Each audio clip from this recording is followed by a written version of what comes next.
Un plaisir de vous retrouver pour ce 19h45 dont voici le sommaire. La femme toujours à l'honneur durant ce mois de mars dédié à leurs droits. Découverte dans un instant de 2 femmes patronnes d'entreprise qui exercent des métiers dits masculins. Et puis portrait d'une défenseur des droits de l'enfant, maître Alexandrine Saïzonou. Elle vole au secours de l'enfant brimé et contribue à l'amélioration de la situation des enfants au Bénin. Enfin, pour déconstruire les préjugés, elle a lancé le manifeste des sorores, une pétition qui vise à sensibiliser le public à mieux respecter les femmes.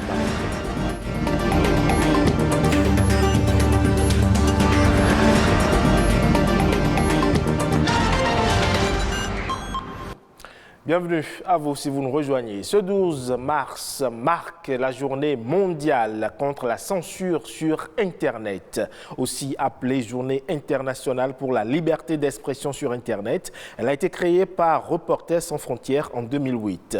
La censure de l'Internet désigne les limitations de l'information disponible par l'intermédiaire de ce réseau, pratiquée en général au niveau des États et à l'encontre des droits de l'homme, ce qui se traduit par la répression des internautes, des blogueurs et la fermeture des sites Internet. L'objectif premier de cette journée est donc de dénoncer la cybercensure dans le monde, celle qui empêche des citoyens d'accéder à Internet ou qui muselle la parole en ligne. Il faut rappeler que plus d'un tiers des internautes dans le monde auraient un accès à Internet limité et censuré, notamment à cause de gouvernements liberticides.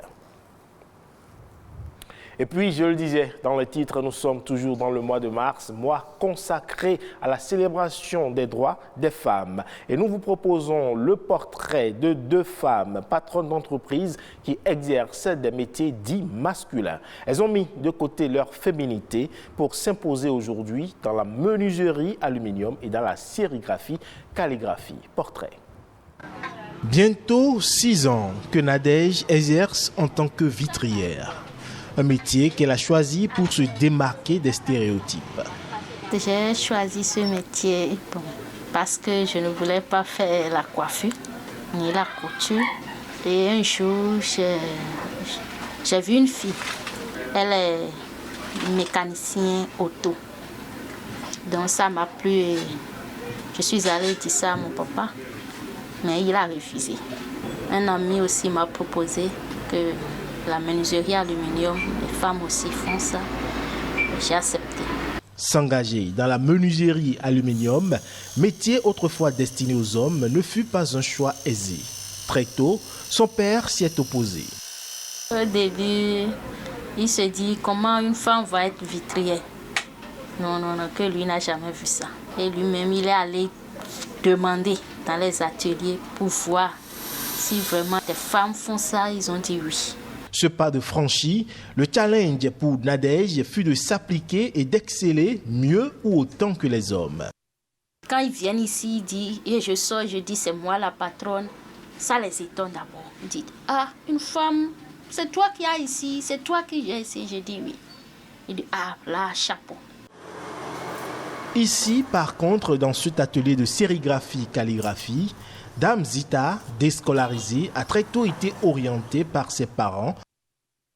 Mon papa, lui, m'avait choisi la peinture auto. Et c'est ma maman qui me disait que je te voyais souvent lire et écrire. Pourquoi pas ne pas te lancer dans la calligraphie? En apprentissage, elle a fait face aux critiques de ses anciens camarades de classe. Mais armée de courage, elle a tenu bon son objectif en tête. Mes camarades d'école me citaient un peu parce que quand ils me voyaient, j'étais un peu sale. Donc quand je les voyais, je fuyais un peu.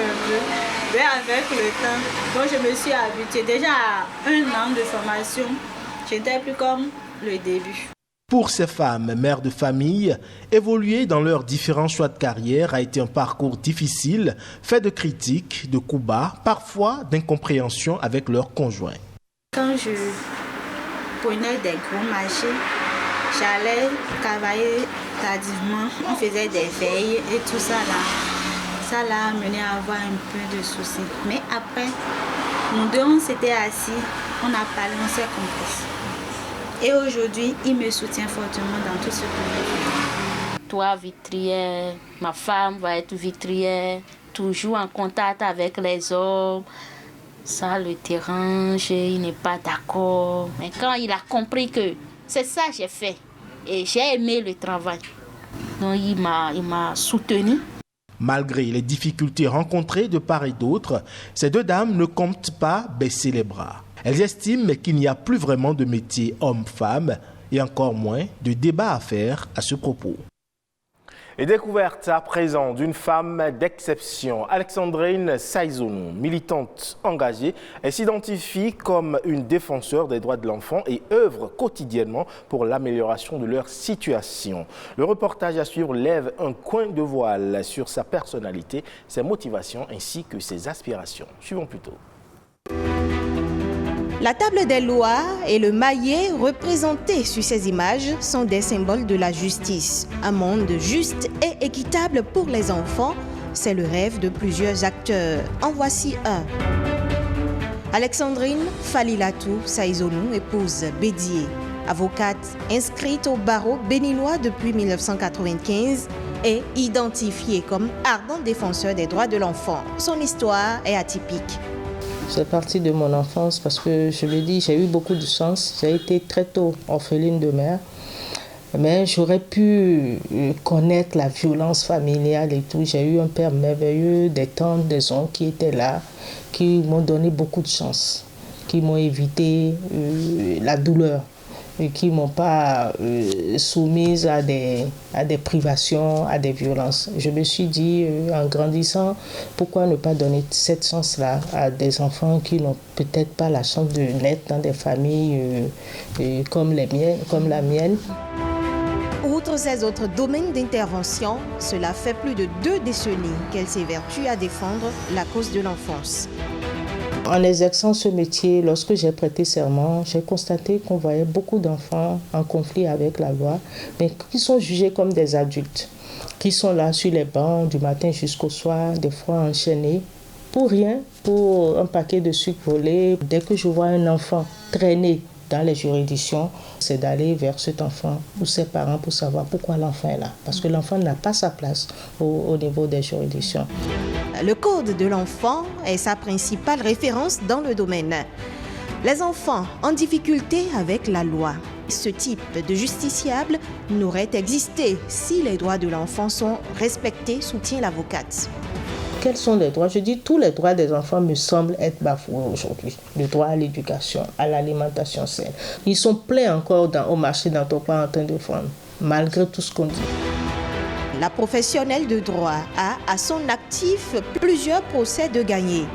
La mise en place de la ligne d'assistance aux enfants et les autres efforts de l'exécutif dans le domaine sont à saluer. Mais il en faut plus. Et Maître Saizonou en appelle à une prise de conscience collective. Et quand j'ai l'occasion de parler à certains gouvernants, je leur dis ce que je pense.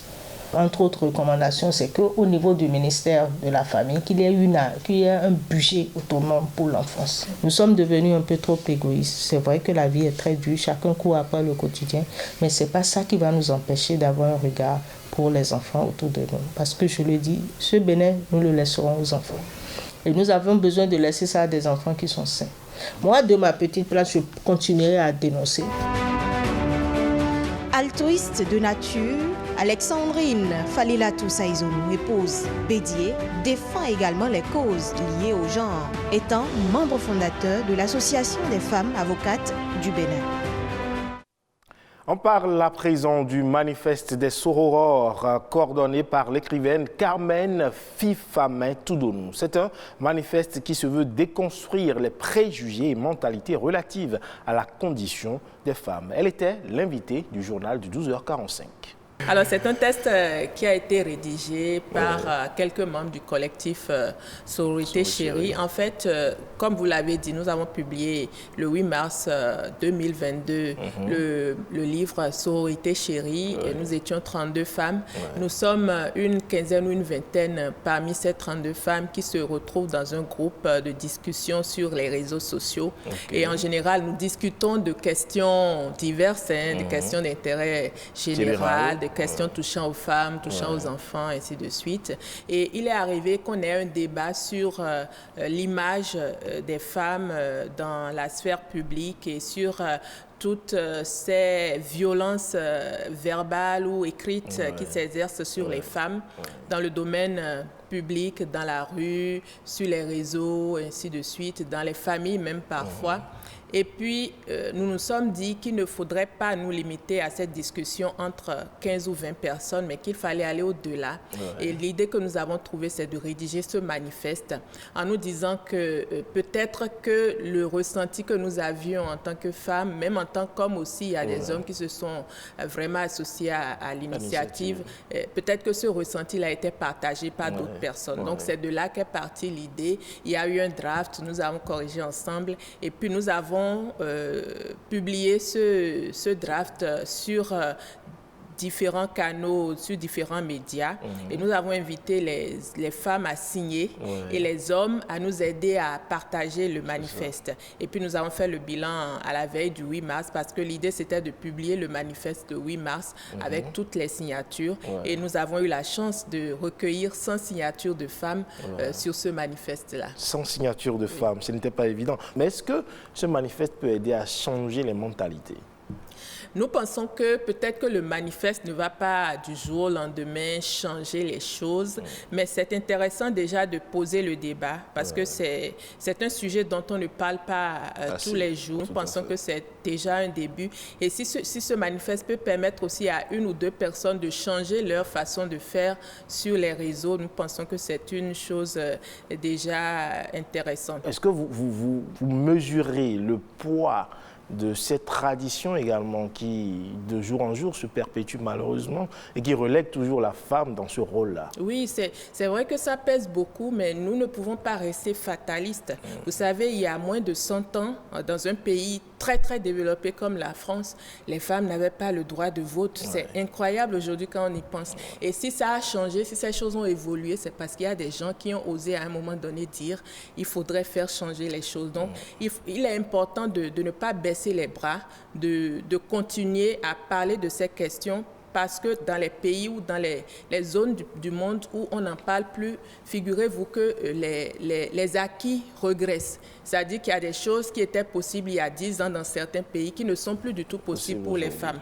Donc c'est important de garder le flambeau et de continuer à parler de ces questions, de les dédramatiser aussi et de faire comprendre au public que ce n'est pas une question d'avilir les hommes ou de les empêcher d'être ce qu'ils sont, mais c'est simplement dire que la femme, c'est un être humain comme l'homme et la femme mérite respect autant que l'homme.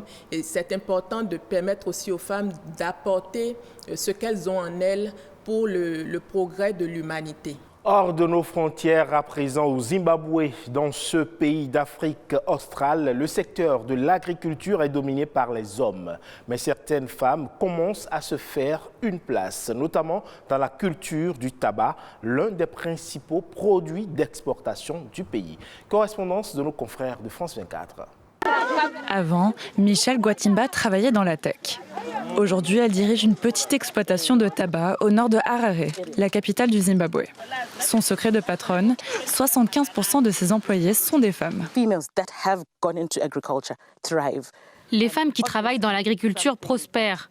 Évidemment, c'est difficile et intimidant parce que le secteur est dominé par les hommes. Mais c'est très gratifiant. Non seulement sur le plan financier, mais le travail en soi l'est aussi.